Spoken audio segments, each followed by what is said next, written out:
Sahabat Shalom, Bapak Yahweh memberkati saudara sekalian. Pada pagi ini saudara-saudara saya akan menyampaikan satu materi yang saya beri tema Belief System. Apa itu belief system? Belief system kalau kita terjemahkan dalam bahasa Indonesia adalah sistem percaya. Sistem percaya ini yang akan bisa membuat seseorang memiliki kehidupan yang penuh dengan penderitaan, tetapi juga bisa hidup di dalam kemakmuran, hidup dalam kekuatan, dan sebagainya. Jadi, melalui belief system ini, kita akan mendapatkan apa yang kita percaya. Untuk itu saya ajak Bapak Ibu membaca ayat firman Tuhan terlebih dahulu di dalam kitab Bereshit atau kitab Kejadian pasal 15 ayat 5 sampai ayat yang ke-6. Bereshit 15 ayat 5 sampai ayat yang ke-6. Saya akan bacakan, demikianlah bunyinya.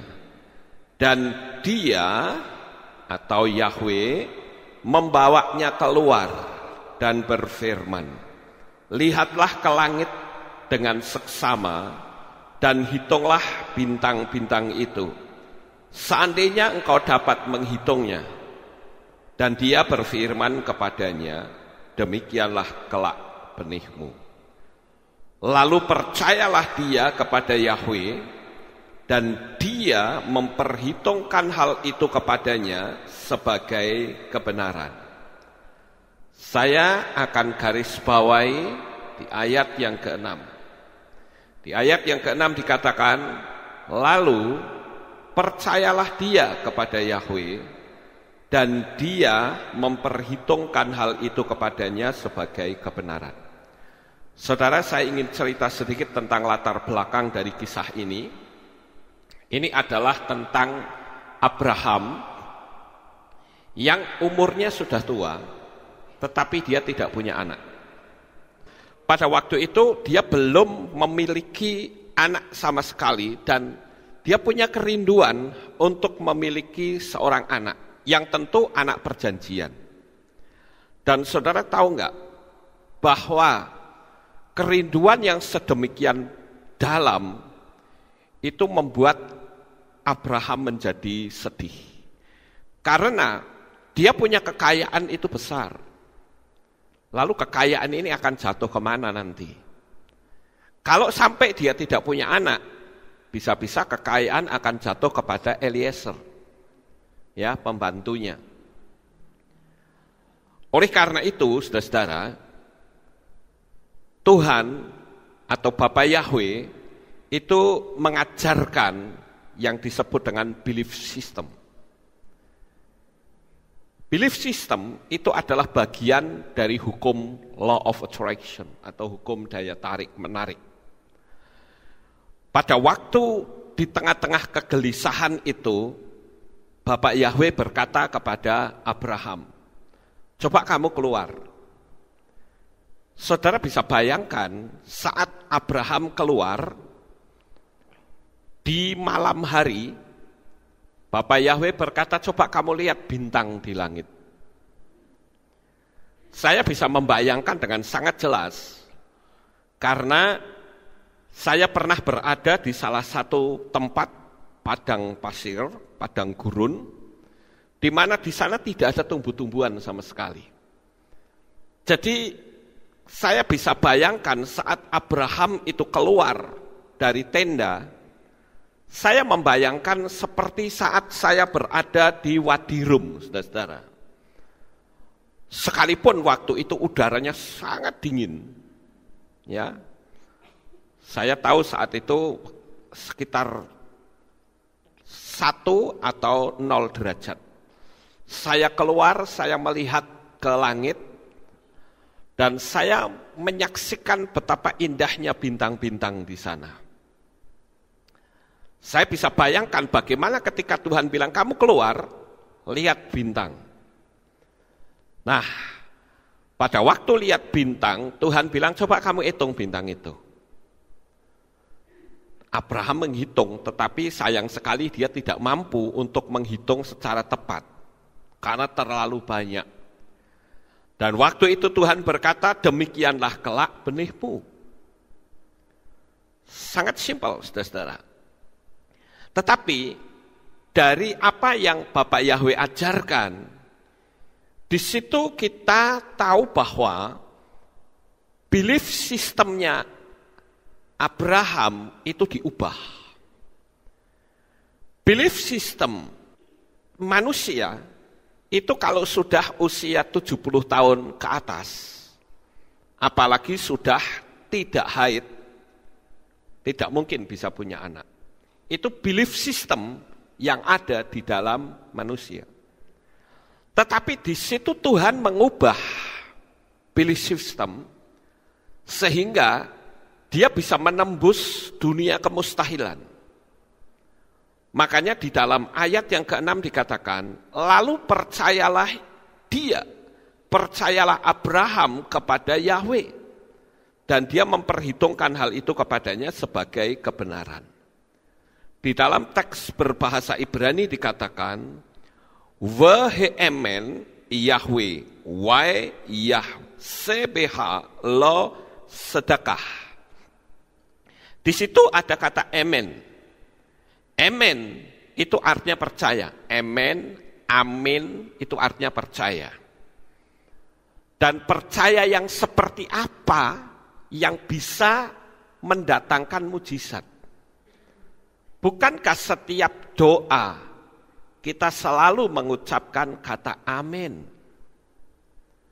Tetapi seberapa banyak pula orang berkata amin, tetapi belief sistemnya itu belief system yang lama. Dan ini yang tidak akan membawa hasil apapun, saudara-saudara. Tetapi ketika kita melihat ayat 6, dikatakan Vehemen Yahweh weyah sebeha lo sedekah. Ada dua kata di situ yang saya garis bawah, yaitu kata amen atau amin dan sedekah. Sedekah itu artinya kebenaran. Jadi kepercayaan yang seperti apa yang bisa mendatangkan mujizat, yaitu percaya melalui melihat. Melihat apa? Melihat bintang sebagai objek anak-anaknya. Kata melihat ditulis dengan kata hebet. Dalam teks bahasa Ibrani ditulis dengan 3 huruf. He, bet, dan tet. Hebet. Nah, kata melihat itu ternyata objek apapun itu bisa dilihat. Saya ambil contoh begini, saudara-saudara. Ketika saudara tidak punya rumah, saudara ingin punya rumah, bagaimana cara kita bisa melihatnya? Seringkali belief system kita itu menjadi penghambat. Penghambatnya apa? Penghambatnya dia akan berkata begini, kamu punya duit berapa? Ini menjadi sebuah belief system. Karena apa yang kita pikirkan itu sudah ada di dalam alam bawah sadar. Dan itu harus diubah. Kalau Tuhan memakai bintang-bintang, bisa enggak kira-kira belief system kita diubah melalui melihat uang yang banyak? Bisa tidak? Bisa. Saudara bisa menggunakan beberapa cara. Misal, saudara pergi ke bank, duduk aja di situ, saudara lihat bagaimana orang bertransaksi di counter bank. Kan di counter itu kan banyak sekali orang-orang yang bertransaksi dengan uang-uang yang besar. Saudara lihat uang itu, hanya lihat saja, dan bayangkan bahwa itu adalah duit saudara. Itu akan mengubah belief system. Atau kalau saudara nggak nyaman di dalam bank, saudara boleh pakai foto uang yang banyak. Dan saat saudara melihat foto itu, saudara bayangkan bahwa itu adalah duit saudara. Sama enggak seperti Bapak Yahweh suruh Abraham keluar lihat bintang? Sama banget, saudara-saudara. Cuman objeknya Bapak Yahweh memakai bintang. Dan saya yakin pada saat Bapak Yahweh berkata, demikianlah kelak keturunanmu, maka pandangan Abraham terhadap bintang itu berbeda. Dia setiap malam saat dia keluar, sejak kemarin Tuhan suruh dia melihat bintang, dia akan selalu membayangkan bahwa anak-anak saya banyak. Paham Bapak Ibu? Ya. Lalu kapan start mulainya? Start mulainya adalah sekarang. Di dalam ayat yang kelima, itu kata sekarang ditulis dalam bahasa Ibrani, na, dengan dua huruf nun dan alef. Di dalam teks Ibrani dikatakan begini, wayose oto hahusah, wayomer hebet na. Kelanjutannya adalah hasyama, usepor, hakokabim, imtukalispor, otam, wayomer, lokoh, yihyeh, zareka. Nah di situ yang saya tekankan adalah kata na. Na itu artinya sekarang. Mulai kapan Anda mempercayai memiliki rumah, memiliki uang banyak? Kapan? Sekarang. Paham nggak saudara-saudara? Jadi, kenapa ada orang yang kaya makin kaya? Tapi ada orang yang miskin makin miskin. Saya pernah di WA orang, saudara-saudara. Orang itu ngomong begini sama saya, Pak, kenapa ya saya sudah melakukan hukum loa tapi tidak ada hasil sama sekali? Lalu kesalahan saya ada di mana? Saya katakan, saat Anda berkata, saya belum ada hasil, itu sebetulnya kepanikan belief system saudara. Orang itu panik dengan kondisi keadaan yang ada. Lalu saya sempat tanya begini, sekarang kalau Anda panik, terus kamu mau apa? Ya nggak apa-apa sih, lah nggak apa-apa ngapain kamu mesti panik? Paham nggak saudara-saudara? Nah oleh karena itu, belief system ini itu jadi mental block saudara-saudara. Saya pernah mendengar nasihat-nasihat orang tua tentu saja, yang zaman-zaman dulu, dia berkata begini, sudahlah, nggak usah berpikir hal-hal yang gede-gede. Karena semua orang itu sudah diatur rezekinya oleh Tuhan. Kamu nggak perlu berpikir bahwa semua orang itu bisa kaya. Lah kalau semua orang kaya, terus nanti yang jadi tukang sapu jalanan siapa kalau kaya semua? Itu belief system loh saudara-saudara. Artinya, kita akan berpikir bahwa, oh memang Tuhan itu sudah atur. Kamu jadi tukang sapu, kamu jadi tukang sampah. Jadi semua sudah diatur oleh Tuhan. Sekarang pertanyaannya, kalau saya tanya kepada tukang sapu jalanan dan tukang sampah, Pak atau Bu, mau sampai kapan Anda bekerja seperti ini? Anda pengen kaya enggak? Kira-kira jawabannya apa, saudara-saudara?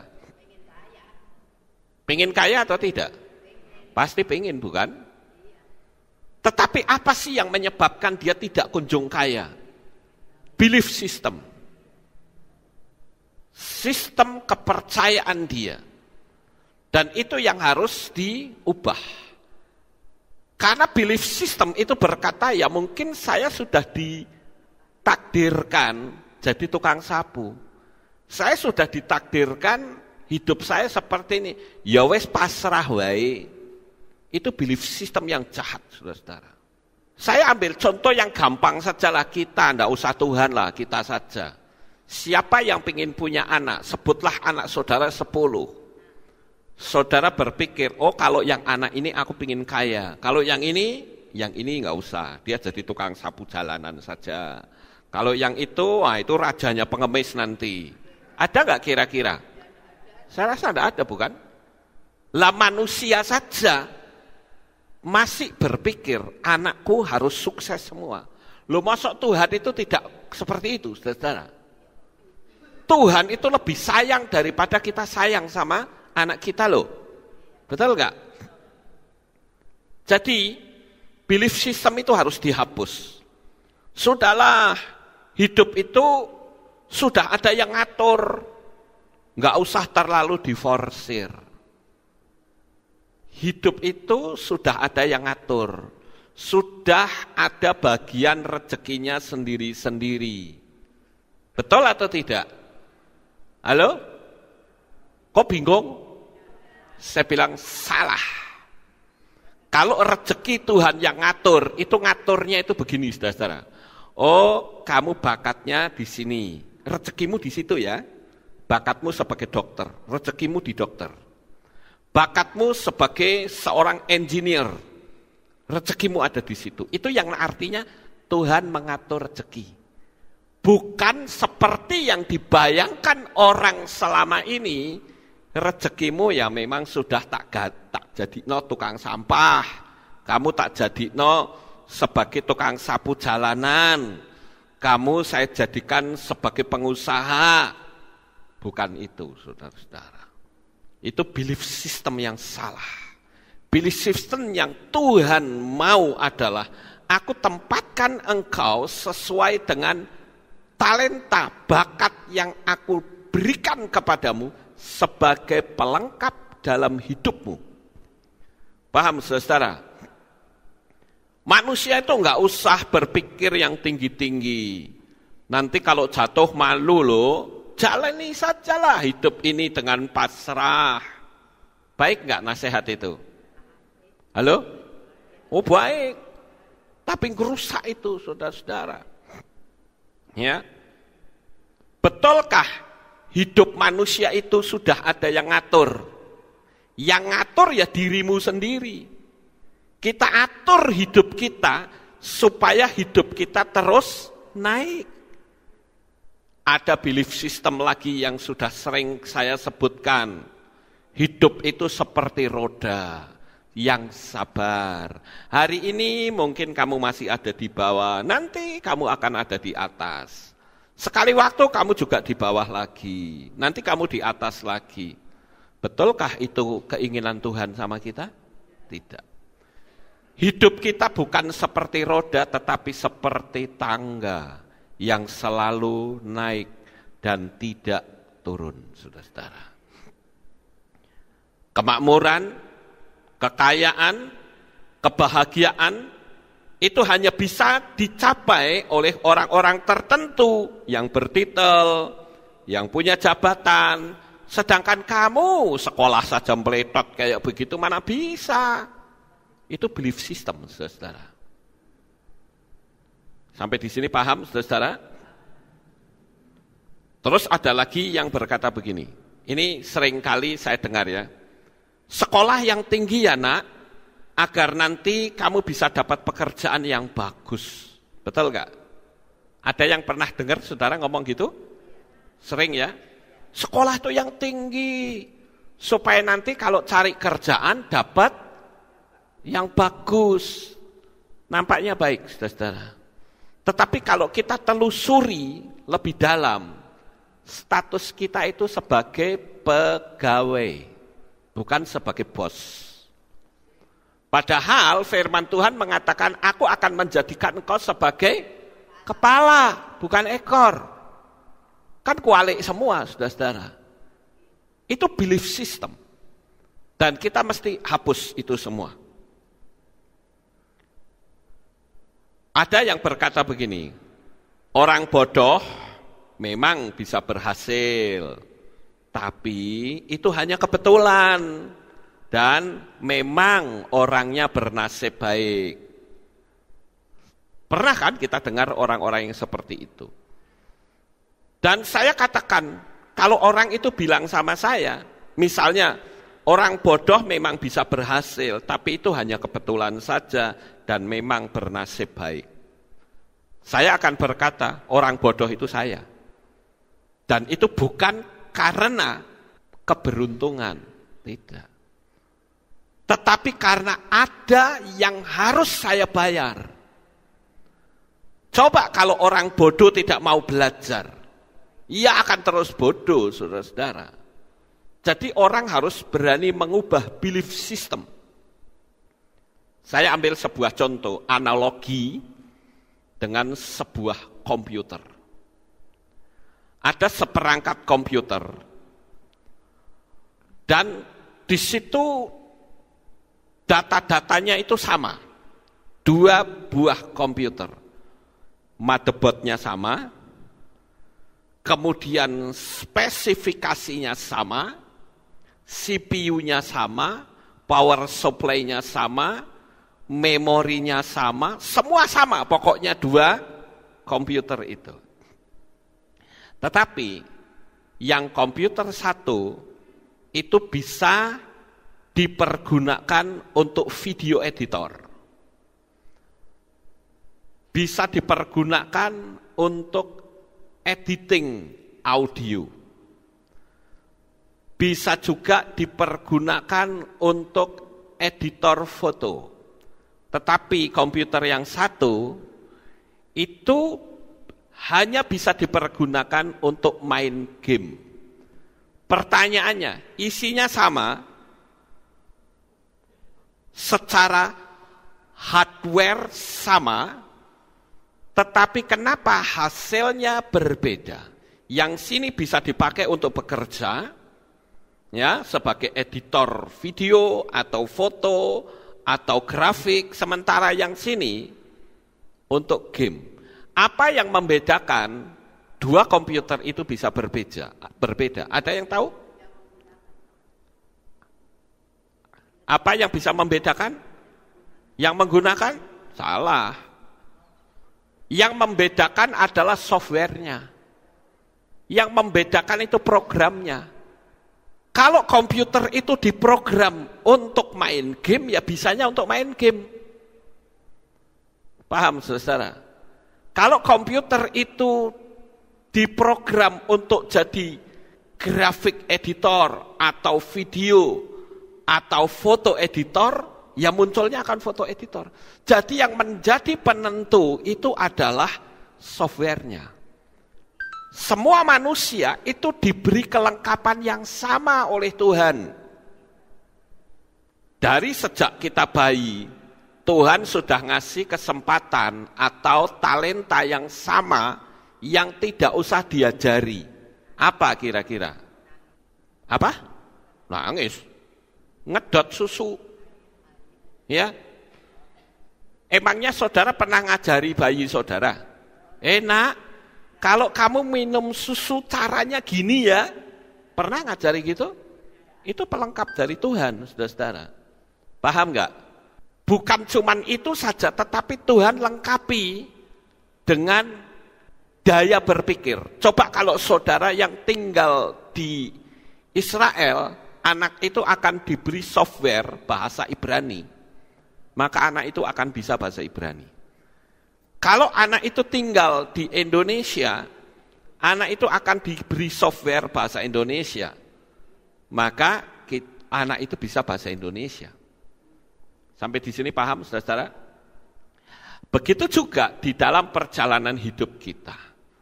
Perjalanan hidup kita, berapa banyak di antara kita ketika bangun pagi, yang dipikirkan itu pikiran kemarin.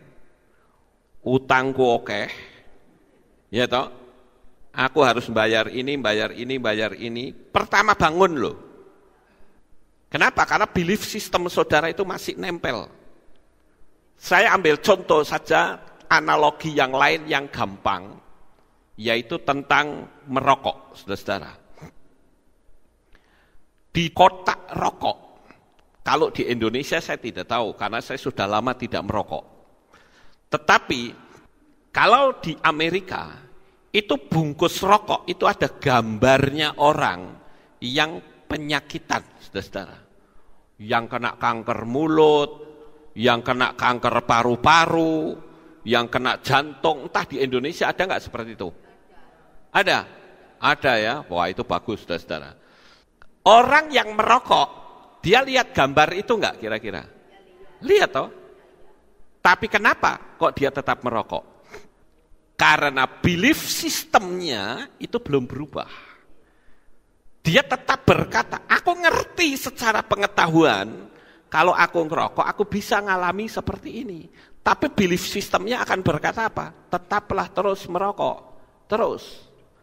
Itu sebabnya kenapa saya katakan, selama Anda belum bisa mengubah gaya yang seperti itu, gaya merokok menjadi tidak merokok saja, sudah tidak bisa berubah, belief sistem saudara yang lain juga tidak mungkin berubah. Saudara hidup miskin, ya nikmati saja sampai mati. Kenapa? Karena analogi yang gampang saja Anda tidak bisa rubah. Belief sistemnya itu masih kuat sekali.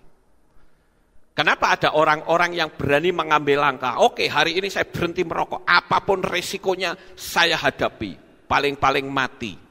Pertanyaannya, ada enggak orang yang mati karena tidak merokok? Enggak ada. Nah belief system ini yang harus dimusnahkan, harus diubah. Sama seperti ketika Abraham ingin punya anak, dan belief system manusia pada umumnya, kamu sudah tidak mungkin. Umurmu itu sudah mendekati 100, istrimu sudah 90. Saya tanya saja di sini enggak ada jemaat yang usianya 90. Ayo, ada angkat tangan yang usianya 90. Mungkin sudah pada mati, sudah dalam umur 90. Lah ini Sarah umurnya 90. Kalau misalnya usia 90 itu hamil lagi, kira-kira bisa enggak? Belief system manusia tidak bisa. Tetapi faktanya Sarah bisa hamil.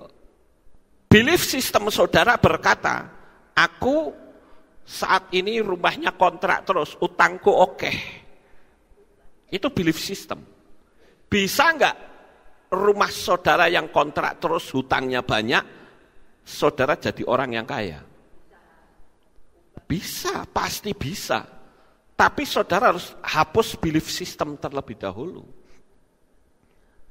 Contoh yang gampang, ketika saudara dalam keadaan tertekan, misalnya mau beli ini nggak ada uang, mau ini nggak ada uang, sikap saudara apa?